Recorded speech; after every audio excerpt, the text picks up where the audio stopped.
গাঁদাল পাতার বড়া। আমি সব কিছু বেসন, একটু চাল গুঁড়ো, পেঁয়াজ, রসুন, কাঁচা লঙ্কা কুচি, একটু সামান্য হলুদ গুঁড়ো দিয়েছি, দিয়ে আমি এটা মেখে নিচ্ছি ভালো করে। এবারে এটাকে বড়া বানাবো, খুব সুন্দর খেতে লাগবে, পেটের পক্ষেও ভালো। এতে খুব ভিটামিন, ঝোলও খাওয়া যায় এটা।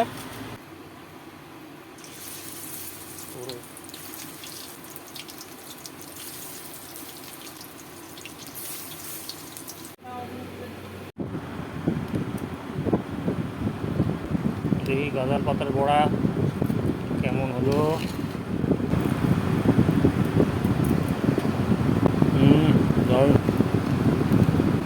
দুর্দান্ত, খেতেও ভালো লাগে, উপকারীও।